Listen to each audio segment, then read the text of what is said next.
In this video, we'll explore how to build flexible regression models using the k-nearest neighbors algorithm, or KNN.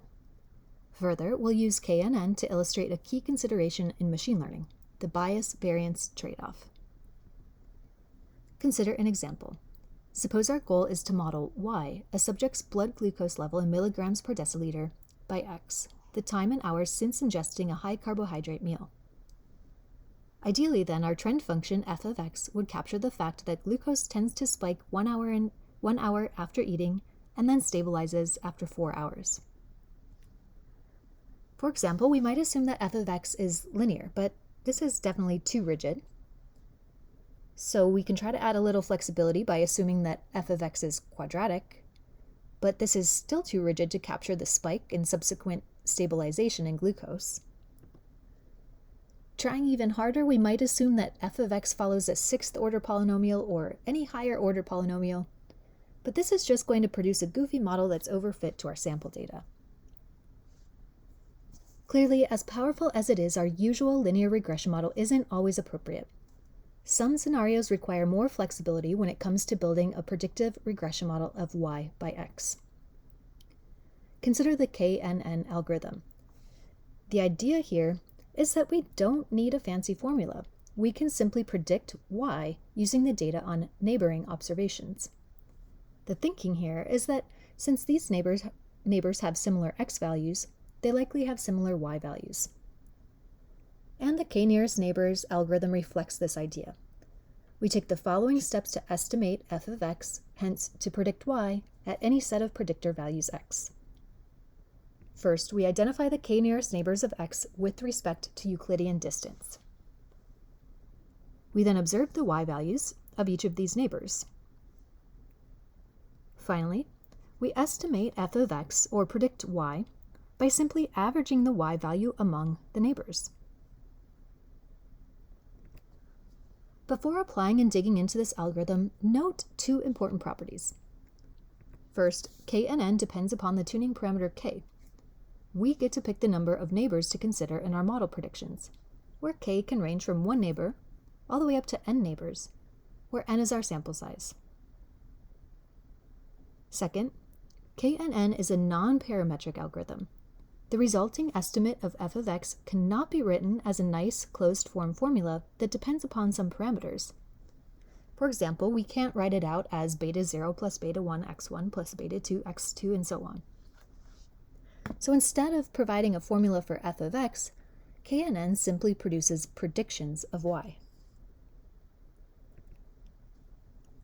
Let's put the KNN into action, starting with the tuning parameter of k equals 1 neighbor. To begin, suppose we want to predict glucose 1 hour and 5 minutes after eating. That time point is represented by the dashed line here. To this end, we can turn to our k equals 1 nearest neighbor, the data point we observed at 1 hour. At this time point, we observed a glucose level of 6.84. Thus, using only this information from this one neighbor, 6.84 then is our best prediction of glucose just a little bit later at 1 hour and 5 minutes. In fact, this observed data point serves as the one nearest neighbor for any observation between 50 minutes and 1 hour and 10 minutes after eating. Thus, we'd predict a glucose level of roughly 6.84 for any time point in this interval. Similarly, for any cases observed between 30 minutes and 50 minutes, the nearest neighbor is the data point observed at 40 minutes. Thus, the observed glucose level at 40 minutes would serve as our best prediction at any time point in this interval. And we can keep going, identifying the nearest neighbor to any new time point. After implementing this algorithm at every possible time point, we're left with a flexible model of glucose over time, or a flexible estimate of f of x. Like every KNN model, this estimate is represented by a step function, and the locations of the steps distinguish between neighborhoods. For example, the step that takes place at 50 minutes identifies when the closest neighbor changes from the 40-minute time point to the 60-minute time point. And zooming out from these details, also notice a bigger issue, that by only considering our one nearest neighbor, our KNN model is definitely overfit to the sample data. It passes through every single data point, picking up every single little piece of noise. This is because we're thinking too locally. So let's crank up our tuning parameter, hence neighborhood size, to k equals 3. Suppose again that we wanted to predict glucose 1 hour and 5 minutes after eating. The 3 closest neighbors to this time point are the observed data points at 40 minutes, 1 hour, and at 1 hour and 20 minutes. And the average glucose of these 3 data points is 6.21. Thus, this is our predicted glucose level after 1 hour and 5 minutes. In fact, these same 3 data points comprise the neighborhood for any time point between 50 minutes and 1 hour and 10 minutes after eating. But beyond this time range, the neighborhood changes. For example, for any time point between 30 and 50 minutes, the 3 nearest neighbors are those circled here.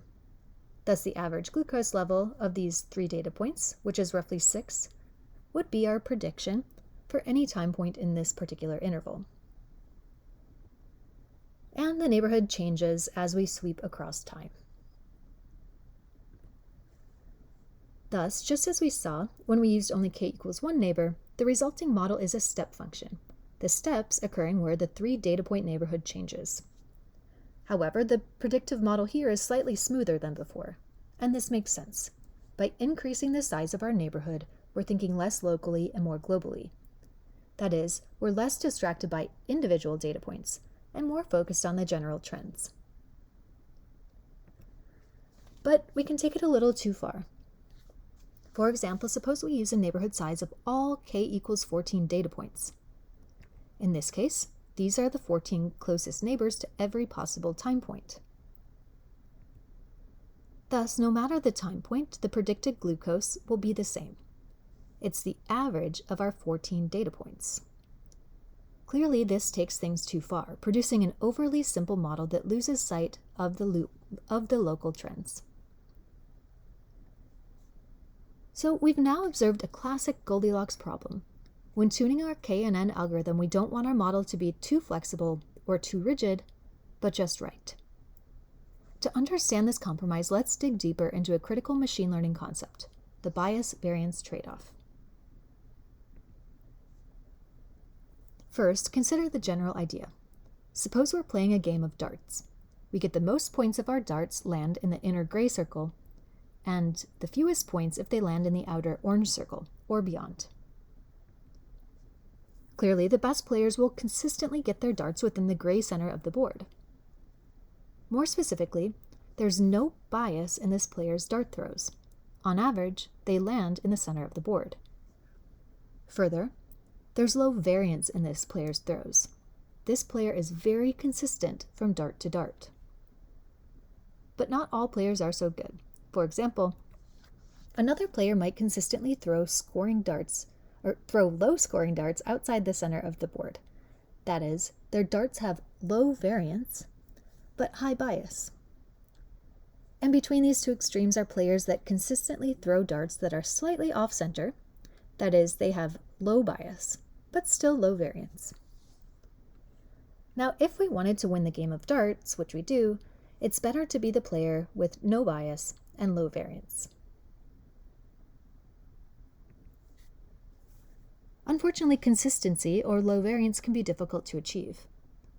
Now, if we had to pick among these 6 players, we'd still prefer to be the first player, that with no bias and low variance. But suppose that this perfection is out of reach, as it typically is. Instead, suppose we had to pick between being a player with no bias, but high variance, or a player that has low variance, but low bias. Which would you pick? The winner is the player with low bias, but low variance. That is, it's better to consistently take on a little bias than to have no bias, but high variability. This scenario reflects the bias-variance trade-off. Let's connect this back to our machine learning algorithms. Mainly, just as different darts can have different locations, we know that even when we use the same algorithm, different data sets will produce different estimates of the relationship f of x between y and x. Thus, our concern is not how the locations vary from dart to dart, but how our model estimates behave from dataset to dataset. First, how biased are the estimates of f of x? Specifically, on average, across different datasets, how close are these estimates to the actual observed y outcomes? Second, how variable are the estimates of f of x from dataset to dataset? That is, are these estimates stable, or do they vary a lot depending upon our data?